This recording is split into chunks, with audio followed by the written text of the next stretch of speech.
बृहन्मुंबई महानगरपालिका माध्यमिक शिक्षण विभाग आयोजित ऑनलाईन अध्यापन तासिकेत आपले सर्वांचे सहर्ष स्वागत. आज आपण मराठी विषयाच्या उपयोजित लेखनाच्या घटक कथा लेखन या घटकाचा अध्ययन अध्यापन करूया. मुलांना तुम्हाला माहीतच आहे की विभाग 5 आपला मराठी प्रश्नपत्रिकेचा उपयोजित लेखनाचा विभाग आहे. या विभागात आपल्याला प्रश्न क्रमांक 5 हा जो भाग आहे हो उपयोजित लेखनाचा भाग असतो आणि त्यात आ मध्ये आपल्याला 3 कृती दिली जातील. ठीक आहे. जाहिरात लेखन, बातमी लेखन आणि कथा लेखन आणि या तिन्ही कृतीमध्ये आपल्याला 2 कृती सोडवायचं असते. ठीक आहे. आणि या दोन्ही कृतींसाठी 10 अंक आपल्याला मिळतील. तर आज आपण कथा लेखन हा घटकाचा अध्ययन अध्यापन करूया. कथा लेखन. कथा म्हणजे काय हे सगळ्यांना माहिती आहे. आपण कथा लेखन करतो, पण कथा म्हणजे नेमकी काय असतो? एखादी घडलेली घटना किंवा प्रसंग आकर्षक रीतीने कथा रूपात सांगणे म्हणजे कथा लेखन होय.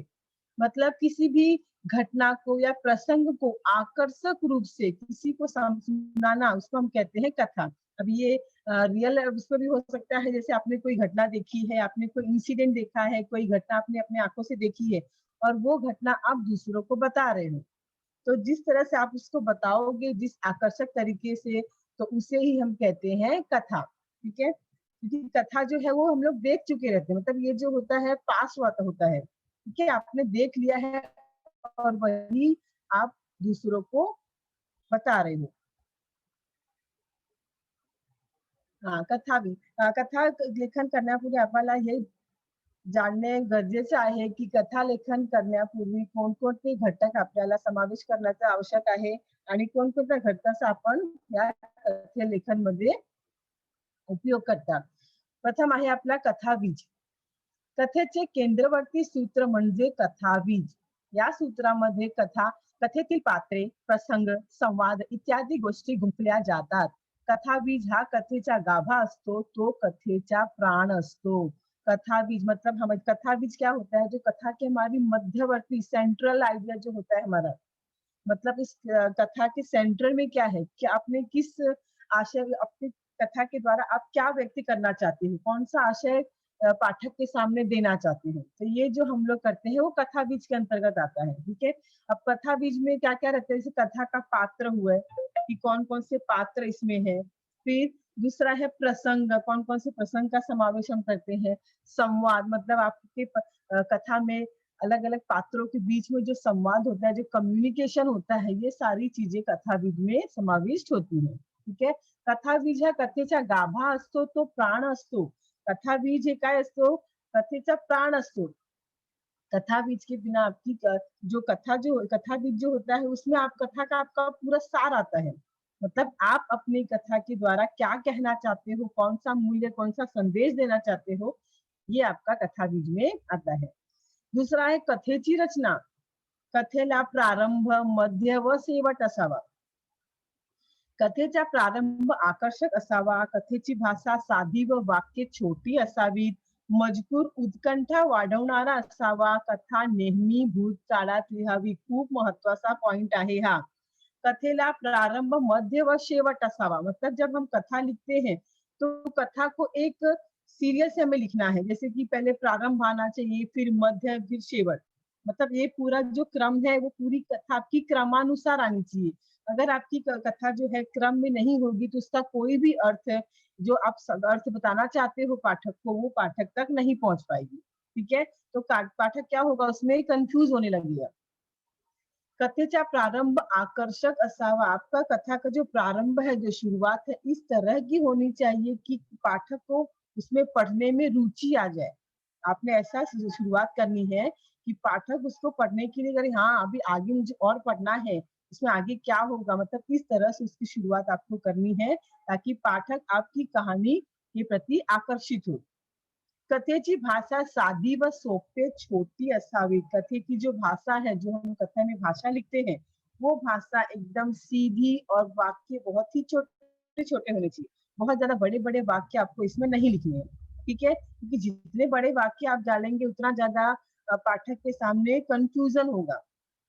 वो आपके मेन उद्देश्य को समझ नहीं पाएगा। इसलिए हमेशा आपको कथ्य की जो भाषा है वो सीधी रखनी है और बहुत ही छोटी-छोटी रखनी है। मजकूर उत्कंठा वाढवणारा, मजकूर मतलब जो कथा का आपका जो मेन पार्ट है वो उत्कंठा मतलब इंटरेस्ट, जिज्ञासा बढ़ाने वाला होना चाहिए। जैसे आज पाठक पढ़ता है, जब कथी की शुरुआत करता है पढ़ने की, तब उसको आगे ऐसा उत्कंठा आनी चाहिए उसके अंदर ऐसा जिज्ञासा आनी चाहिए कि वो आगे पढ़े कि हाँ, आगे क्या हुआ होगा, आगे कैसा हुआ होगा, वो लड़का कैसा किया होगा, वो आगे या उत्कंठा उसके मन में हमेशा आनी चाहिए। आणि कथा नेहमी भूतकाळात लिहावी। कथा जो है हमेशा हमें भूतकाल में ही लिखनी है, क्योंकि कथा जो है वो हो चुकी घटना है। अब उस घटना को आप समझा रहे हो, दूसरे को बता रहे हो, क्योंकि वो घटना ऑलरेडी हो चुकी है, इसके लिए वो हमेशा भूतकाल में ही होना चाहिए। घटना व पात्रे, कथा बीजाला अनुसरून पात्रे व घटना यांची रचना करावी। मतलब जो आपका कथा बीज है उसी के अनुसार आपके पात्र व घटना होनी चाहिए। मतलब कथा बीज में आपको जो भी आशय दिया गया है उसी के आधार पे आपको अपने क्या करने हैं, पात्रों की रचना करनी है और उसी के आधार पे आपको अपनी घटना भी बतानी है कि ये घटना इसमें हुई है। पात्र, घटना व स्थळांची वैशिष्ट्य बारक्या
ओके, घटना व पात्रे. तो आपको इस तरह की आपकी तुमची कथा अशी असावी, त्याच्या चित्र पाठकांच्या डोळ्यांसमोर यायला पाहिजे. मतलब उसके जो चित्र है, जो आपने लिखा है, उसकी जो कहानी है, वो पाठक के सामने पढ़ते समय ऐसा लगे कि वो जो घटना है वो उसके सामने ही हो रही है. अगला पॉइंट आहे संवाद व भाषा. कथेसाठी जो परिसर निवडला असेल, शहरी, ग्रामीण, त्यानुसार पात्रांच्या तोंडी भाषा वापरावी. पात्रांमधील संवादाने कथा खुलते. मतलब यहाँ पे आपको क्या करना है, जो आपने परिसर पसंद किया है, जो आपने परिसर उसमें उल्लेख किया है कहानी में, तो आपके जो पात्र हैं, पात्रों के द्वारा बोली हुई जो भाषा आप दे रहे हो, जो उनको संवाद आप दे रहे हो, वो संवाद आपके कथा के अनुसार ही होना चाहिए, ठीक है? क्योंकि पात्रामध्ये संवादाने कथा खुलते, मतलब पात्रों के द्वारा जो हम लोग संवाद होते उसी के द्वारा ही आपकी कथा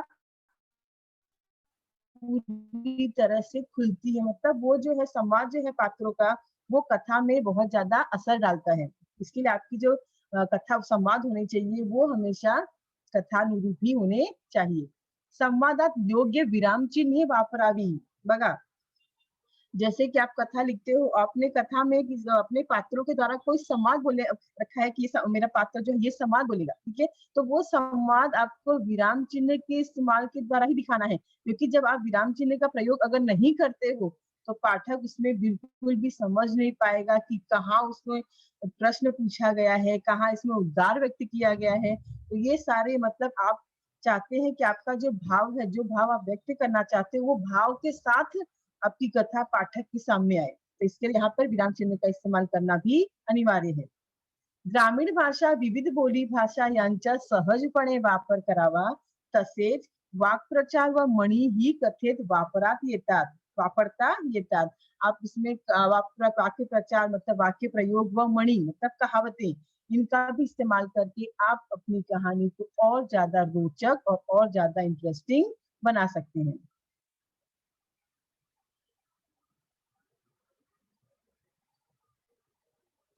शीर्षक व तात्पर्य. कथेचा आशय व मूल्य ज्यातून व्यक्त होईल असे शीर्षक कथेला द्यावे। बहुत बार ऐसा होता है कि आपको शायद शीर्षक दिया भी जा सके, लेकिन मोस्टली आपको उसमें शीर्षक नहीं दिया जाएगा, तो आपको शीर्षक लिखना है इसमें। मतलब ये बिल्कुल अगर समझो आपको मेंशन नहीं किया गया है, लेकिन फिर भी आपको शीर्षक जरूर देना है कहानी में, ठीक है?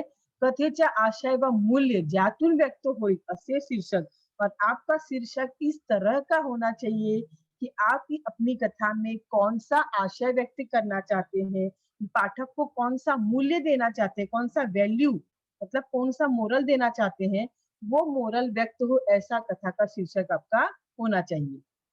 तर कथेतून मिळणाऱ्या नेमका संदेश, मूल्य किंवा वैशिष्ट्यपूर्ण आशयाच्या आधारे तात्पर्य लिहावे, और उसी प्रकार आपकी कथा का तात्पर्य भी होना चाहिए। मतलब तात्पर्य के आधार पे आप अपने पाठक को कौन सा संदेश दे रहे हो, आपने अपनी कहानी के द्वारा लोगों को क्या सिखाया है, क्या सीख दे रहे हो, किस मूल्य को आप लोगों के सामने ला रहे हो, ये आपका तात्पर्य के द्वारा व्यक्त होता है। इसके लिए शीर्षक व तात्पर्य आपका जरूर होना चाहिए। आता बघा, कथा लेखनाचे प्रकार, मतलब परीक्षेत आपल्याला कथा लेखन कोणत्या रूपात येतात हे आपण या स्लाइड मध्ये बघूया। प्रथम आहे कथा बीजावरून कथा लेखन। प्रथम काय आहे, कथा बीज, मग तुम्हाला एक कथा बीज दिले जातील आणि त्या कथा बीजानुसार आपल्याला कथा लेखन करायचा आहे। कथेचे आशय तुम्हाला दिले जातील परीक्षेत आणि त्या आशयाच्या आधारे तुम्हाला पूर्ण कथा लिहायची आहे। दुसरा आहे मुद्द्यांवरून कथा लेखन। तुम्हाला काही मुद्दे दिले जातील आणि त्या मुद्द्याच्या आधारे तुम्हाला कथा लेखन करायचं असते, आणि हा जो है खूप सोपा प्रकार आहे।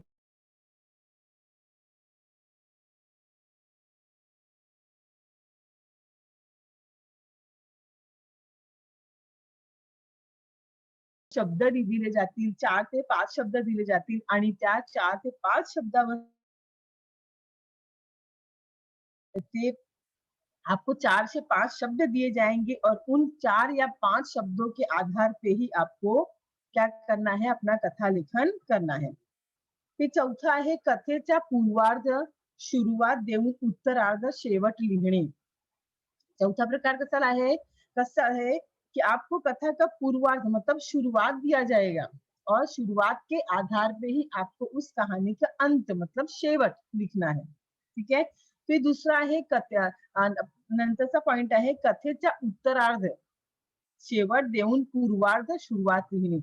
मतलब ऐसा भी दे सकते हैं उसका बिल्कुल उल्टा, कि आपको उसको शेवट दे देंगे मतलब उत्तरार्ध दे देंगे, आपको पूर्वार्ध करना है, मतलब आपको उस कथा की शुरुआत लिखनी है, अंत आपको दे दिया जाएगा, मूल्य उसमें लगभग आ जाएंगे। मतलब जैसे हमने देखा था उसमें कि कथा के जो 3 भाग है, अब तीनों भाग आपका उसके अंदर आना चाहिए, शुरुआत, मध्य और शेवट। तो इसके आधार पे आपको अपनी कथा पूरी तरह से कंप्लीट करनी है। चला, तो आपण प्रथम भाग बघूया, कथा बीजावरून कथा लेखन। पुढील कथा बीजावरून कथा लिहा। कथा बीज, एक जमीन मालकाने घर बांधायचे ठरवले, त्यासाठी त्या जमिनीवर असलेले झाड तोडायचे ठरवले।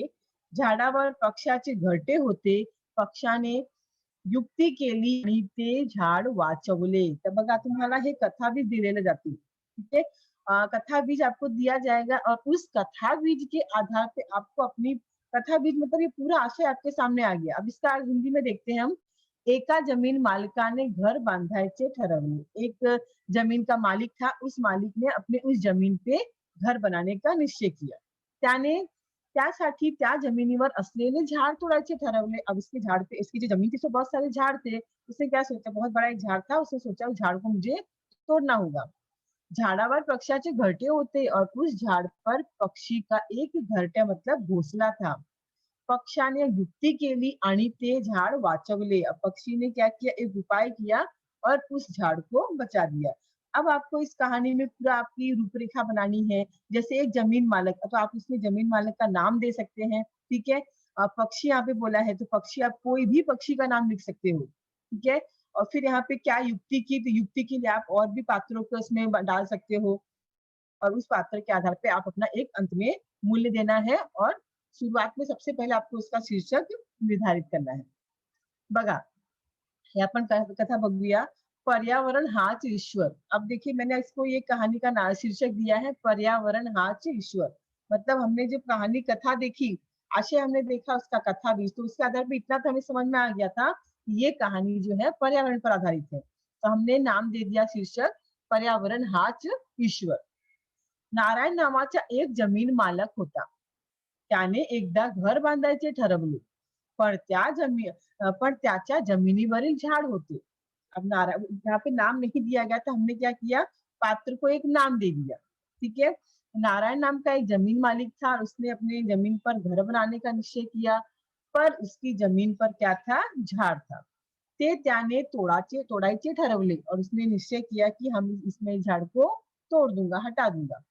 ही बातमी त्या झाडावर वरील चिमणीला कड़ली. अब उस झाड़ पर जो चिमनी थी, यहाँ पे देखिए, यहाँ पे एक पक्षी खाली बोला जाता है, लेकिन हमने यहाँ पे पक्षी को नाम दे दिया चिमनी, स्पैरो. ठीक है. तिला खूप दुःख झाले, उसे बहुत दुःख हुआ सुन के, कारण त्या झाडावर तिचे घरटे होते. अब उसके दुःख का कारण क्या था कि उसके उस झाड़ पर उसका घोंसला था आणि त्या घरट्यात तिची चिमुकली पिल्ले होती और उस झाड़ पर उसके छोटे छोटे बच्चे थे. तिची एक मैत्रीण होती. अब देखिए हमने यहाँ पे एक नया पात्र डाल दिया. ठीक है. अब कहानी को हमें और रोचक करना है, कहानी को हमें और इंटरेस्टिंग करना था, तो हमने क्या किया, एक नया पात्र डाल दिया जो कि उस पक्षी की क्या थी, सहेली थी. कोमल तिचे नाव. चिमणी भुरकन उडाली, कोमलच्या अंगणात आली. वो वहां से उड़ के जल्दी से कोमल के घर के आंगन में पहुंच गई. कोमलच्या लक्षात आले चिमणी खूप घाबरलेली होती. चिमणीने सगळी हकीकत सांगली. अब जैसा कि हमने देखा कि कोमल ने इसका नोटिस किया कि बहुत घबराई हुई है, तो उसने पूरा उससे पूछा क्या हुआ और उसने पूरा प्रकरण उसे बताया. कोमलने विचार केला तिचे बाबा सरपंच होते. ती धावतच बाबांकडे गेली. ती बाबांना म्हणाली. बघा इथे आपला संवाद येत आहे. अब संवाद हमारा आ रहा है, तो हमने क्या किया, सबसे पहले यहाँ पे विराम चिन्ह हमने इस्तेमाल किया है. मनाली, मनाली के बाद हमारा संवाद शुरू हो रहा है, तो मनाली के पहले हमने यहाँ पे लगा दिया, मनाली के बाद स्वल्प विराम. आणि नंतर आपण काय करूया, दुहेरी अवतरण चिन्ह, म्हणजे आपल्याला इथे संवाद लिहायचा आहे. आपण दोन पात्रामध्ये संवाद करत आहेत म्हणून इथे दुहेरी अवतरण चिन्हाचा वापर आम्ही केलेला आहे. बाबा नारायण काका घर बांधत आहेत, त्यासाठी ते झाड तोडणार आहेत. त्यांना तोडू देऊ नका. झाडे संपली तर पाऊस पडणार नाही, शेती पिकणार नाही, माणसांना, गुरांना, झाडांना पाणी मिळणार नाही, सगळ्यांचे हाल होतील. अब देखो किस प्रकार उसने पूरा एक्सप्लेन किया अपने बाबा को कि बाबा देखो ऐसा ऐसा हो रहा है, नारायण काका जो है अपना घर बना रहे हैं, घर से उतर के उन्होंने क्या किया है, झाड़ तोड़ने का निश्चय किया है. अगर झाड़ टूट जाएगा तो बारिश नहीं होगी, बारिश नहीं होगी तो खेती नहीं होगी, लोगों को, पक्षियों को, जानवरों को पानी नहीं मिलेगा और सबकी दुर्दशा हो जाएगी. ठीक है. ये पूरा उसने बाबा को अपने समझाया. कोमलचे बाबा नारायणकडे गेले. ते नारायणला म्हणाले. आता हे आपल्या अ, कथेच्या शेवट आला. कोमलचे बाबा नारायणकडे गेले. ते नारायणला म्हणाले, नारायण तू घर कुठेही बांध, परंतु एकही झाड़ तोड़ता कामा नये. मतलब तुम्हें जहां घर बनाना है बनाओ, लेकिन एक भी झाड़ इसमें टूटना नहीं चाहिए. झाड़े तोड़ले तर मी तुझ्यावर कारवाई करीन और अगर एक भी झाड़ तुमने तोड़ा तो मैं तुम्हारे पर कार्यवाही कर दूंगा.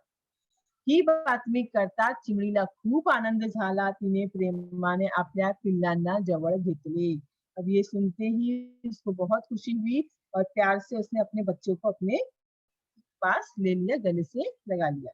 बघा, आता आपण काय करूया, त्या कथेला एक शीर्षक देऊया, सॉरी तात्पर्य देऊया. आणि तात्पर्य काय झालं, कधीही झाडे तोडू देऊ नका. मतलब कभी भी हमें वृक्ष तोड़ना नहीं है और ना ही तोड़ने देना है किसी को.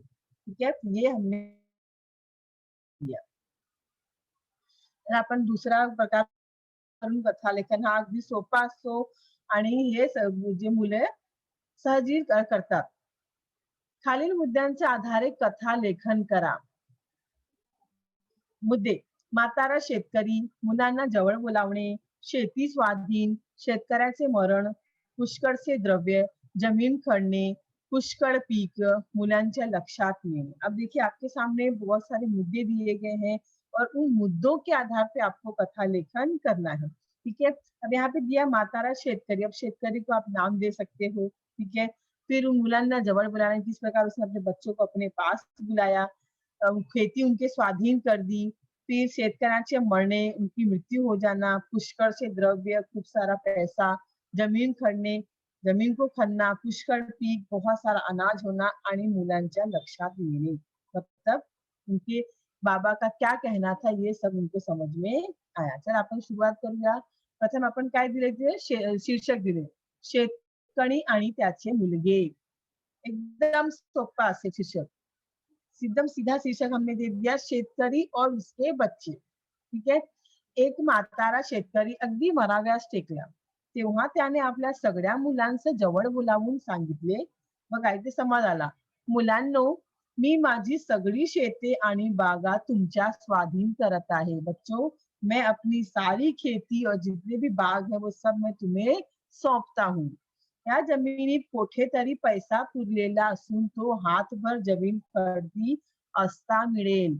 मतलब इस खेत में कहीं तो मैंने बहुत सारा पैसा रखा है और हाथ भर जमीन खरीदने, ये जब वाक्य प्रचार है, हाथ भर जमीन खरीदने, मतलब आप इतना अगर जमीन की खुदाई करते हो तो आपको ये पूरे जो द्रव्य है वो मिल जाएंगे। इतके बोलून तो शेतकरी मरण पावला और इतना ही बोलते ही उस शेतकरी की, उस किसान की मृत्यू हो गई। त्याच्या मुलांस वाटले की आपल्या बाबाने पुष्कळचे द्रव्य शेतात कोठीतरी पुरून ठेवले असावे। अब उनके मन में ये आ गया कि हमारे पिता ने कहीं तो इस खेत में ढेर सारा पैसा छिपा कर रखा है। मग ते द्रव्य मिळाच्या इच्छेने त्यांनी सगळी शेते चांगली खोल काढून पाहिली और इस लालच में, इस इच्छा से उन्होंने पूरी जो खेत था वो सारा खेत उन्होंने अच्छे से खन डाला, परंतु द्रव्य सापडले नहीं, लेकिन उन्हें कोई भी पैसा नहीं मिला। तथापि जमीन चांगली खणून निघाल्यामुळे त्या वर्षी शेतात पुष्कळच चांगले पीक झाले, लेकिन जमीन अच्छी तरह से पूरा खनने के कारण उस साल बहुत अच्छी खेती हुई आणि ते पाहताच आपल्या बापाच्या सांगण्याचा अर्थ काय होता हे त्या मुलांच्या चांगले लक्षात आले। और इसके बाद उन्हें समझ में आया कि हमारे बाबा ने जो कहा था उसका अर्थ क्या था। उन्होंने कहा था बहुत सारा द्रव्य है और वो द्रव्य उन्हें किस रूप में मिला, खेती के रूप में मिला, अनाज के रूप में मिला। व त्यानंतर त्यांनी जमिनीची चांगली मशागत करण्याचा क्रम चालू ठेवला और उसके बाद से उन्होंने खेती जो है, खेती का जो क्रम था वो चालू रखा। तात्पर्य बघा, अब तात्पर्य काय आपण लिहिलं, प्रत्यक्ष पैसा मिळाला म्हणजेच द्रव्य मिळाले असे समजू नये। धान्य पुष्कळ मिळाले तर तीही संपत्तीच होय असे समझण्यास हरकत नहीं। मतलब ऐसा नहीं है कि जब तक आपको सीधे सीधे पैसा नहीं मिलता उसे हम द्रव्य नहीं कहेंगे। द्रव्य हमें किसी भी रूप में मिल सकता है। अब यहाँ पे द्रव्य किसान के बच्चों को मिला धान्य के रूप में और उस धान्य के रूप में उन्हें बहुत सारा संपत्ति भी मिल गई और यही उनके लिए असली संपत्ति थी। नंतरचा आपला प्रकार आहे दिलेल्या शब्दांवरून कथा लेखन। तुम्हाला 4 से 5 शब्द दिले जातील आणि त्या शब्दांवर तुम्हाला कथा लेखन करायचा आहे। बघा इथे आपल्याला शब्द दिले आहे, पुढील शब्दांना एकत्र गुंफून सुंदर कथा तयार करा। किती शब्द, 5 शब्द आपल्याला दिले आहे इकडे, श्रीमंत, परी, सोन, स्पर्श, पुतळा। ठीक है, आप ये 5 शब्द हमारे सामने दिए गए हैं। अब इन्हीं 5 शब्दों को मिलाकर हमें कथा लेखन करना है। देखिए, अब श्रीमंत है, परी, श्रीमंत मतलब अमीर, फिर परी, सोन मतलब सोना, स्पर्श मतलब टच और पुतला मतलब स्टैचू। अब यहाँ पे हमने शीर्षक दे दिया सोनेरी स्पर्श। सीधा सिंपल एक हमने शीर्षक दे दिया सोनेरी स्पर्श। ही गोष्ट एका लोभी श्रीमंत माणसाची आहे। अब यहाँ पे श्रीमंत शब्द आ गया हमारा। एकदा वाटेत त्याला परी भेटली, परी शब्द भी आ गया। परीचे केस झाडाच्या फांद्यांमध्ये अडकले होते। परी के जो केस थे, बाल थे, वो वृक्ष के फांदों में, शाखाओं में अटक गए थे। पैसे कमावण्याची ही नामी संधी आहे असा विचार करून त्याने परीला मदतीच्या बदल्यात एक वर मागितला। आप देखो उसने कैसे उस मौके का फायदा उठाया कि जब उसने देखा कि परी के बाल उसमें फंस गए हैं, तो ये मेरे लिए पैसे कमाने का एक बहुत अच्छा अवसर है, संधि है। तो उसने क्या कहा परी से, तो म्हणाला, "मी ज्याला स्पर्श करीन त्याचे सोन्यात रूपांतर झालं पाहिजे." अब लालच, ठीक है? मैं जिस चीज़ को स्पर्श करूँ वो सब चीज़ सोने की हो जानी चाहिए, ऐसा मुझे वरदान चाहिए। त्याची ही इच्छा कृतज्ञ परीने मान्य केली। अब उस परीने उसकी इस इच्छा को मान्य कर लिया। लोभी मनुष्य त्याला मिळालेल्या नवीन वराविषयी आपल्या मुलीला आणि बायकोला सांगण्यासाठी घराकडे धावला। अब वो जो लालची व्यक्ति था, वो अपने को जो इसको वरदान मिला था, उस वरदान के विषय में अपनी बेटी को और अपनी पत्नी को बताने के लिए जल्दी-जल्दी घर की तरफ भागा। सगळा वेळ दगड गोट्यांना स्पर्श करून सोन्यात रूपांतर करीत राहिला। अब जैसे-जैसे वो जा रहा था वैसे-वैसे उसने देखा, उसने क्या किया देखने के लिए कि देखूं सही में स्पर्श करने पे हर चीज़ सोना हो रही है कि नहीं। उसने हर एक चीज़ जो भी उसके रास्ते में चीज़ें आती थी, उन सभी चीज़ों को वो स्पर्श करता चला गया और उन्हें सोने में बदलता चला गया। तो घरी आला तेव्हा त्याची मुलगी त्याच्याकडे धावत येऊन त्याला बिलगली। अब जैसे ही वो घर आया उसकी छोटी-सी बच्ची जो थी, वो भाग कर अपने बाबा के पास आ गई और उसके गले लगने के लिए करने लगी। तो तिला कडेवर घेण्यासाठी खाली वाकला और जैसे ही उसने अपनी बेटी को स्पर्श किया, उसको गले लगाने के लिए नीचे झुका, मुलीला त्याचा स्पर्श होताच मुलीचे रूपांतर सोनेरी पुतळ्यात झाले। जैसा कि हमने देखा तो उसने यही वरदान मांगा था कि जितना भी मैं जिस चीज को मैं स्पर्श करूं वो सारी चीजें सोने की बन जाए और वही हुआ और उसने अपनी बेटी को स्पर्श किया उसकी बेटी भी सोने में बदल गई पुतले में बदल गई त्याला त्याची चूक लक्षात आली आणि नंतर तो मनुष्य परीने दिलेला वर मागे घेण्यासाठी तिला शोधू लागला अब उससे अपनी गलती का एहसास हुआ मतलब उसने चाहा था कि हर एक चीज सोना हो जाए लेकिन उससे इतना नहीं समझ में आया कि हर एक चीज में उसके परिवार के लोग भी आते हैं तो उसने जैसे बेटी को स्पर्श किया वो सोने का पुतला बन गई और उसे अपनी गलती का एहसास हुआ और उस दिन से वो अपने उस परी को ढूंढने लगा वो वरदान वापस लेने के लिए ठीक है ये आपली कथा पूर्ण झाली आता नंतरचं आपलं काय आहे तात्पर्य लोभीपना अधोगतिला कारणीभूत असतो बहुत ज्यादा लालच अधोगति मतलब हमारे पतन का कारण होती है इसलिए हमें बहुत ज्यादा लालच नहीं करना चाहिए अगर उसने लालच नहीं किया होता तो आज उसकी बेटी पुतला नहीं बनती ठीक है म्हणून आपल्याला खूप लोभीपणा करायचा नाही चला नंतरचा आपला पॉइंट आहे कथेच्या पूर्वार्ध शुरुआत देऊन उत्तरार्ध शेवट लिखने मतलब यहाँ पे आपको कहानी की शुरुआत दी जाएगी और शुरुआत के ही आधार पे आपको कहानी का अंत करना है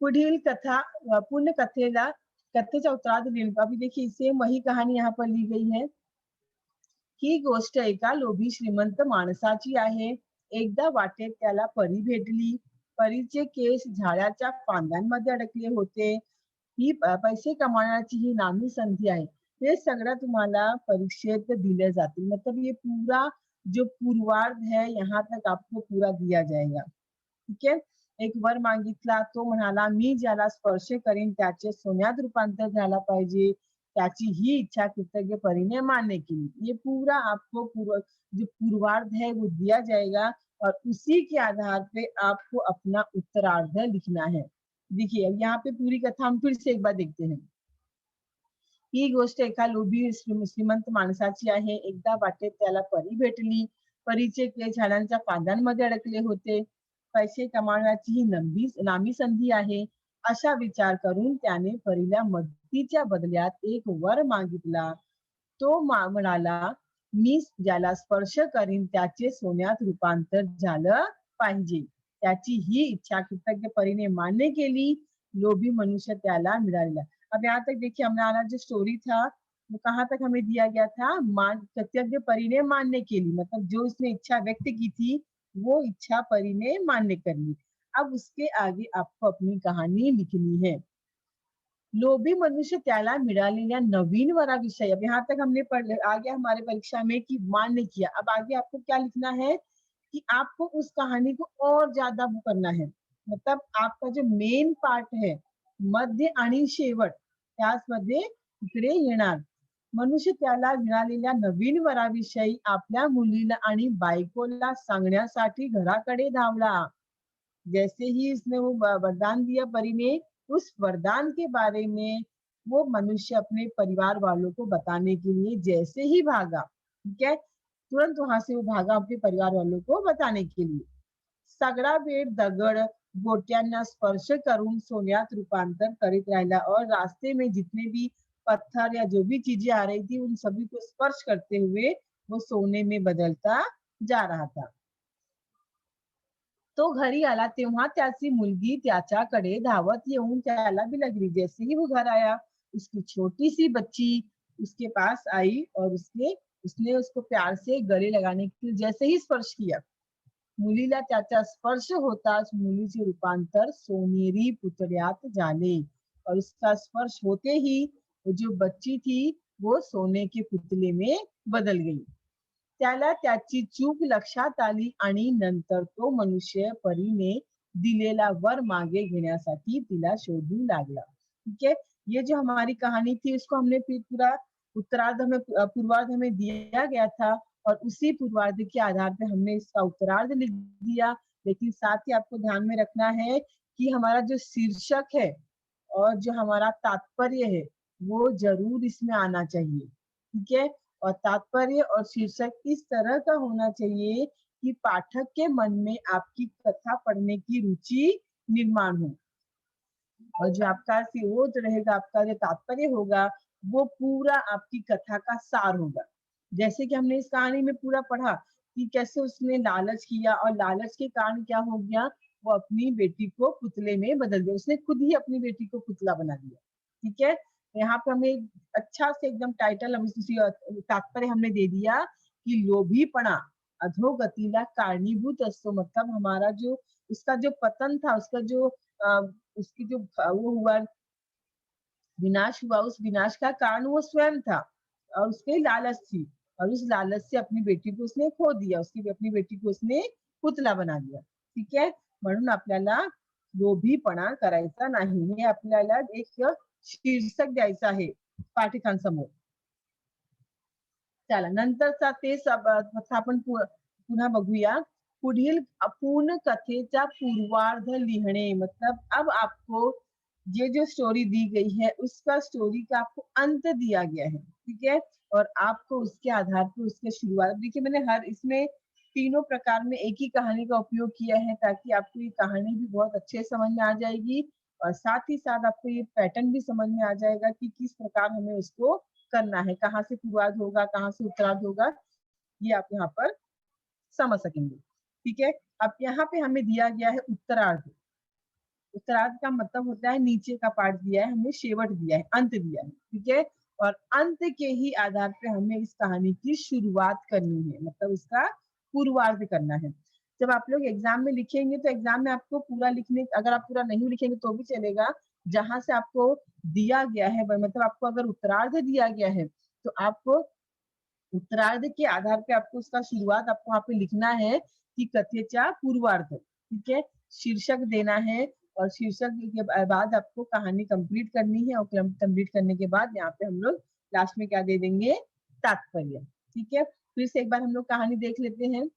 तो घरी आला तेव्हा त्याची मुलगी त्याच्याकडे धावत येऊन त्याला बिलगली। तो तिला कडेवर घेण्यासाठी खाली वाकला। मुलीला त्याचा स्पर्श होताच मुलीचे रूपांतर सोनेरी पुतळ्यात झाले। त्याला त्याची चूक लक्षात आली आणि नंतर तो मनुष्य परीने दिलेला वर मागे घेण्यासाठी शोधू लागला। अब यहाँ पे हम लोग उत्तरार्ध क्या देख रहे हैं कि वो अपनी बेटी को गले से लगाने के लिए जैसे ही झुका, उसने अपनी बेटी को जैसे ही स्पर्श किया, मुलीला त्याचा स्पर्श होताच मुलीचे रूपांतर सोनेरी पुतळ्यात झाले और वैसे ही जो उसकी बेटी थी वो सोने के पुतले में बदल गई, जैसा कि उसने वर मांगा था परी से। की मी ज्या वस्तूंना स्पर्श करीन ते सगळं सोनेरी व्हायचा, ये उसने वर मांगा था और वही हुआ. उसकी बेटी भी सोने के पुतले में बदल गई. त्याला त्याची चूक लक्षात आली आणि नंतर तो मनुष्य परीने दिलेला वर मागे घेण्यासाठी. हमारी स्टोरी है कि जो हमने स्टोरी एक बार पहले ही 2 बार पहले ही पढ़ ली है, सेम वही स्टोरी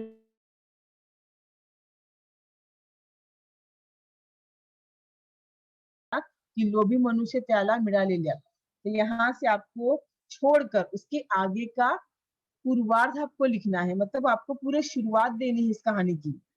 ही गोष्ट एका लोभी श्रीमंत माणसाची आहे, जैसा कि हमें उत्तरार्ध में दिया गया था. एक मनुष्य था, उसमें वर था, परी था. तो ये सारी चीजें आपको अपने पूर्वार्ध में डालनी है की ही गोष्ट एका लोभी श्रीमंत माणसाची आहे. एकदा वाटेत त्याला परी भेटली. जे सगळे हे 2 मध्ये होते त्या उत्तरार्ध आपल्याला पूर्वार्धमध्ये पण त्या 2 पात्राचा उल्लेख करायचा आहे. एकदा वाटेत त्याला परी भेटली. परीचे केस झाडाच्या फांद्यांमध्ये अडकले होते. अब यहाँ पे हमने एक रूपरेखा डाल दी है कि जो कैसे परी की मुलाकात कैसे हुई उस व्यक्ति से, कि परी जो थी उसके जो केस जो थे वो उसमें अटक गए थे वृक्ष की शाखाओं में और उसको किसी की मदद की आवश्यकता थी. पैसे कमावण्याची ही नामी संधी आहे असा विचार करून त्याने परीला मदतीच्या बदल्यात एक वर मागितला. अब उसने इस अवसर का फायदा उठाया कि इसके मदद करने के बदले ये परी है तो मैं जो मांगूंगा वो मुझे वरदान ये परी देगी. तो उसने वर क्या मांगा, तो म्हणाला मी ज्याला स्पर्श करीन त्याचे सोन्यात.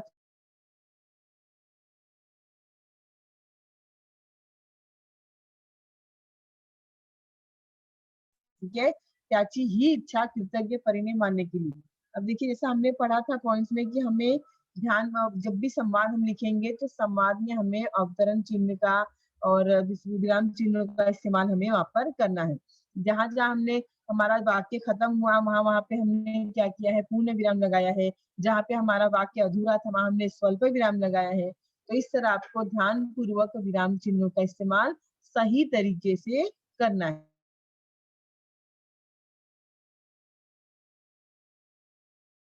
बाद हमने संवाद जहाँ से शुरू हुआ वहां से हमने दुहेरी अवतरण चिन्ह का प्रयोग किया है और जहां हमारा संवाद पूर्ण हो रहा है वहां हमने दुहेरी अवतरण चिन्ह बंद कर दिया. ठीक है, और वहां पे फिर हमने लास्ट में लगा दिया है पूर्ण विराम. तो ऐसे ही आपको पूरे विराम चिन्हों का इस्तेमाल करते हुए एक रोचक और इंटरेस्टिंग कहानी पाठक के सामने रखनी है और शुरुआत इस तरह करनी है कि पाठक आपकी कहानी पढ़ने के लिए प्रेरित हो.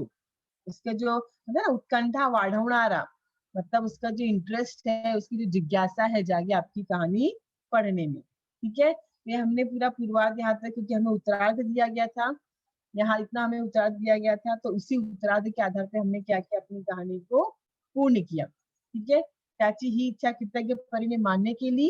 लोभी मनुष्य त्याला मिळालेल्या नवीन वराविषयी आपल्या मुलीला आणि बायकोला सांगण्यासाठी घराकडे धावला. अब इस वरदान के बारे में बताने के लिए जल्दी जल्दी अपने घर की तरफ गया. अपनी बेटी और पत्नी को, बायको म्हणजे पत्नी, पत्नी को बताने के लिए वो भागा. सगड़ा वेड़ दगड़ गोटियां स्पर्श करो. अब देखिए यहाँ पे 2 चीजें एक ही जाति की हैं, इसलिए हमने यहाँ पर क्या लगाया है, स्वल्प विराम लगाया है. ठीक है, जो भी पत्थर यहाँ पे आते थे रास्ते में, वो सभी पत्थरों को, चीजों को स्पर्श करते हुए वो टेस्ट कर रहा था कि सही में जो उसने वरदान दिया है परी ने वो सही है या गलत है. और ये देखने के लिए उसने क्या किया, हर एक चीज को स्पर्श करता हुआ चला गया. तो घरी आला तेव्हा त्याची मुलगी त्याच्याकडे धावत येऊन त्याला बिलगली. जैसे ही वो घर पहुंचा, छोटी सी बच्ची उसकी उसके गले लगने के लिए उसके पास आई. तो तिला कडेवर घेण्यासाठी खाली वाकला और वो उसे गले से लगाने के लिए नीचे झुका. जैसे ही उसने अपनी बच्ची को स्पर्श किया, उसकी जो बच्ची थी त्या मुलीचे रूपांतर सोनेवरी पुतळ्यात झाले. उसकी बच्ची जो थी सोने के पुतले में बदल गई, मतलब वो जीती जाती बच्ची पुतला बन गई. त्याला त्याची चूक लक्षात आली. अब उसे अपनी गलती का एहसास होने लग गया आणि नंतर तो मनुष्य परीने दिलेला वर मागे घेण्यासाठी तिला शोधू लागला. मतलब अब वो परी को ढूंढने लग गया इस वरदान को वापस लेने के लिए। मतलब अब उसे ये वरदान नहीं चाहिए था, क्योंकि इस वरदान के द्वारा उसकी जो बच्ची थी वो पुतला बन गई थी और उसे अपनी गलती का एहसास हो गया था। तात्पर्य, लोभीपणा अधोगतीला कारणीभूत असतो। मतलब आपको एकदम ध्यान में रखना है कि शुरुआत करने के पहले हमें शीर्षक लिखना है और कहानी के जो 3 भाग हैं, शुरुआत, मध्य आणि शेवट, हे तुमच्या कथेत येणार, हे तिन्ही पाठ तुमच्या कथेत येणं गरजेचं आहे। आणि नंतर शेवटमध्ये आपल्याला करायचं आहे तात्पर्य। अंत में आपको तात्पर्य देना है और विराम चिन्हाचा वापर करून आणि म्हणीचा किंवा वाक्प्रचारांचा प्रयोग करून आपण आपल्या स्टोरीला खूपच रोचक बनवू शकतो। ठीक आहे, तुम्ही साधारण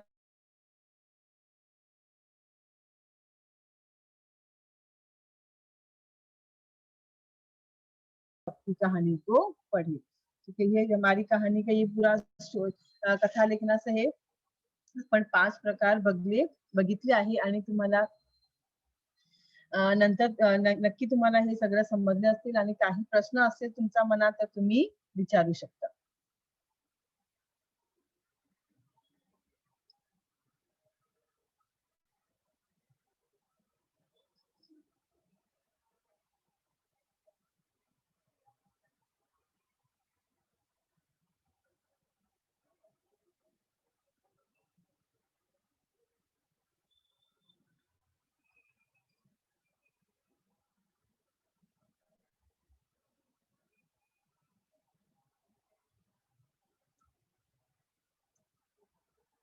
बच्चों, आपको कोई भी प्रश्न अगर आपके मन में है तो आप पूछ सकते हैं, क्योंकि हमने जो कथा लेखन किया, कथा लेखन के हमने प्रकार देखे कि किस किस प्रकार से हमारे परीक्षा में कथा लेखन का प्रश्न पूछा जाता है। ठीक है, वो सारे प्रकार हमने देख लिए हैं।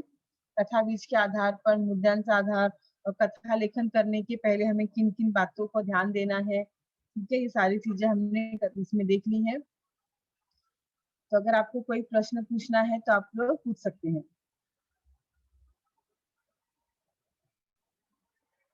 Good morning madam. हाँ, गुड मॉर्निंग। कथा बीज म्हणजे काय? कथा बीज म्हणजे कथेचे आशय। मतलब जैसे कि आपको एक आशय दिया जाए, कथा का एक शॉर्ट में दिया जाएगा, उस शॉर्ट के आधार पे आपको पूरा कथा लेखन करना है। ठीक है, मतलब उसमें आपका एक पूरी जो कहानी है वो सार के रूप में दी जाएगी, आशय के रूप में दी जाएगी। तो उसको आधार पे आपको अपनी कहानी लिखनी है। जैसे हमने इसमें देखा था, आपको एक बार फिर से बता दूं, जैसे हमने पहला हमारा जो प्रकार था कथा बीजावरून कथा लेखन, इसमें हमें क्या दिया गया था, एक पूरी छोटासा शॉर्ट में दे दिया जाके एक जमीन मालकाने घर बांधायचे ठरवले, त्याने त्यासाठी त्या जमिनीवर असलेले झाड तोडायचे ठरवले, झाडावर पक्षाचे घरटे होते, पक्षाने युक्ती केली आणि ते झाड वाचवले। तो ये पूरा हमारी कहानी का एक सार था। ठीक है, एक शॉर्ट में हमें कहानी दी गई थी, तो थैंक उस यू शॉर्ट मैडम। कहानी के आधार पे हमें कहानी को डिटेल करना है। ओके।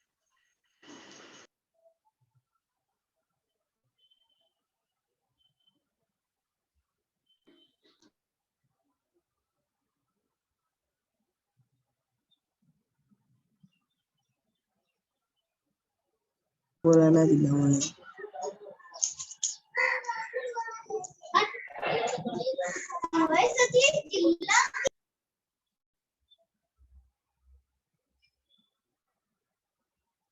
लेखन करायचं आहे तुम्हाला परीक्षेत, तर हा 5 गुणांचा हा प्रश्न येतील आणि तुम्हाला हे कथा नक्की तुम्ही कथा समझ असेल। अगली कथा को आपको अच्छे से रोचक और प्रभावी ढंग से लिखने के लिए रीडिंग बहुत इम्पोर्टेंट है, रीडिंग एंड राइटिंग। और आपको निरंतर तुम्हाला नेहमी मराठी लेखन आणि मराठी वाचन करायचं आहे। तुम्ही तुमच्या पुस्तकाचे जे जे धडे